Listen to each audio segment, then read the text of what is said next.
مجھے تو بڑا رشک آتا ہے بعض نو مسلم عورتوں نے کس انداز سے کام کیا. ایک محترمہ جو ابھی ہمارے ہاں آئی ہوئی ہے، وہ محترمہ نے بڑی کتابیں پڑھی اور اس نے دین کو، ایمان کو سمجھا، اور پھر کسی کی ملاقات ہوئی اور اس نے کلمہ پڑھ لیا.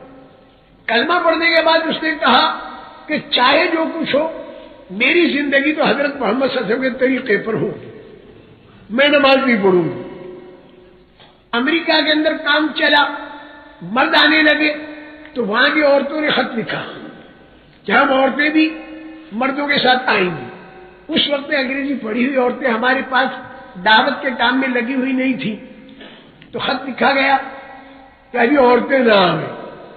تو ان عورتوں نے کہا یعنی عورتیں نہ آئیں، اس کے بجائے یہ لکھا کہ عورتوں پر یہ شرطیں ہیں آنے کی، مرقع کے ساتھ آنا پڑے گا، محرم کے ساتھ آنا پڑے گا وغیرہ. مجھے یاد ہے کہ 10 شرطیں لگائی. تو وہاں کی عورتوں نے خط لکھا کہ ہم یعنی امریکہ کی سڑکوں پر برقع پہن کر چلنے کی مشق کر لی ان عورتوں نے. امریکہ کی سڑکوں پر ان کے ساری تمہاری شرطیں ہمیں معتبر، ہم آئیں گے، اب ہمیں بلاؤ. اب یہاں ہم سارے گھبرا گئے کہ جو انگریزی جاننے والیاں ہیں ان کے اندر دین نہیں، اور جو دین والیاں ہیں ان کے اندر انگریزی نہیں. اور اب تو عربی زبان اتنی چل پڑی اس لیے کہ لوگوں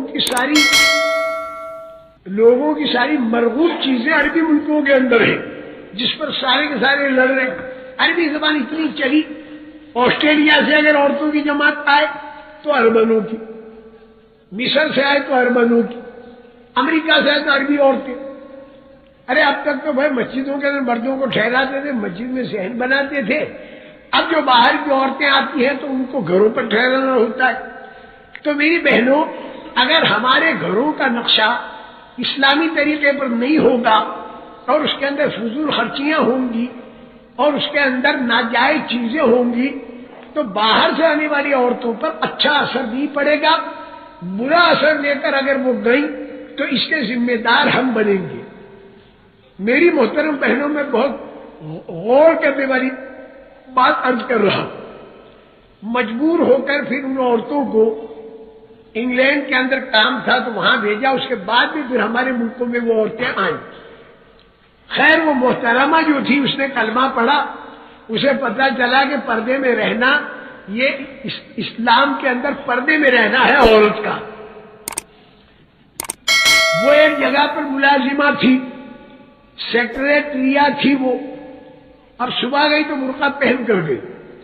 وہ سارے دفتر کے جو لوگ تھے وہ سارے گھبرا گئے. یہ کون؟ اس نے کہا گھبراؤ مت، میں فلاں. کہ یہ کیا؟ اس نے کہا میں مسلمان بن گئی ہوں، لہذا میں پردے کے ساتھ آؤں گی.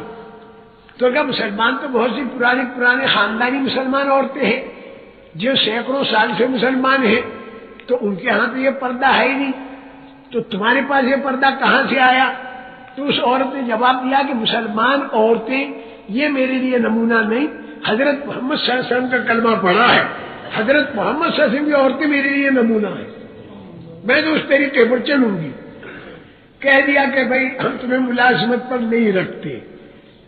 تو اس عورت نے جواب دیا کہ تم ہمارے رب نہیں ہو، ہمارا رب تو اللہ ہے پالنے والا. ملازمت چھوڑ دی اور اس نے لوگوں کے گھروں میں جا کر کام کیا اس عورت نے. اور وہ گوری نسل کی جرمنی عورت تھی، یعنی کالی نسل کی افرو امریکن عورت نہیں تھی. اس نے گھروں پر جا کر کام کیا تھوڑے پیسوں میں، اور پیسے بھی جمع کیے. اور پھر وہ حجاز مقدس گئی اور وہاں پر جا کر ہمارے ایک دوست کے ہاں ان عورتوں کے پاس وہ ٹھہری. ان عورتوں کے گھر کا ماحول دین کا تھا، اور اس کے بعد بیت اللہ کا طواف کرنے کے لیے وہ آتی تھی اور بیت اللہ کے سامنے بیٹھ کر وہ یہ کہتی تھی کہ اے اللہ، میں کہاں ایک جرمنی کی عورت اور کہاں یہ تیرا گھر، ہم کہاں اور کہاں یہ نگہتے گل، کہاں ہم اور کہاں یہ تیرا دربار. اور زار و خطار وہ روتی تھی اور اللہ کا شکر کرتی تھی. اور جس وقت روزہ اقدس پر پہنچی ہے تو وہاں پر بھی زار و قطار وہ روتی تھی اور وہ یہ کہتی تھی کہ اے پیارے نبی صلی اللہ علیہ وسلم، میں تمہاری امت کے اندر ایک عورت ہوں اور میں تمہارے دین کے پھیلانے کا کام کروں گی، تم نے جو کام مردوں اور عورتوں کے سپرد کیا ہے میں بھی وہ کام کروں گی۔ اس کے بعد پھر ہمارے ان ملکوں کے اندر آئی، اس نے قرآن پاک سیکھا، تجوید کے ساتھ سیکھا، دین کی معلومات اس نے لی۔ دینے والیاں، جو دین کی معلومات دینے والیاں ہماری بہنیں، ہو سکتا ہے کہ بہت بوڑھی بڑی بہنیں ہمارے اس مجمع کے اندر بھی ہو، اللہ ان کی عمروں کے اندر اور ترقی نصیب فرمائے۔ یہاں پر اس سے کہا گیا کہ شادی کا بھی تمہارا انتظام کرے، تو اس نے یوں کہا کہ ہندوستان کے اندر اور پاکستان کے اندر اور بنگلہ دیش کے اندر تو دین کی کام کرنے والی عورتیں بہت ہیں، لیکن امریکہ کے اندر دین کی کام کرنے والی عورتیں نہیں، اور امریکہ سارا کا سارا جہنم کی طرف جا رہا ہے اور عورتیں اس کے اندر بنیاد بن رہی ہیں۔ اس لیے میں تو امریکہ میں جاؤں گی اور وہیں شادی کروں گی تاکہ وہاں پر اللہ کے دین کا کام میں کر سکوں۔ چلی گئی امریکہ، اور وہاں پر جا کر اس نے جب اس کے رشتہ داروں نے شادی کی بات کہی تو اس نے کہا میں شادی تو کسی دیندار شوہر سے کروں گی، میں بے دین سے نہیں کروں گی۔ تو لوگوں نے کہا کہ امریکہ کے اندر دیندار کا ملنا بہت مشکل، تو اس نے کہا میرے اللہ کے خزانے میں کوئی چیز مشکل نہیں ہے، میرے اللہ کے خزانے میں سب ہے۔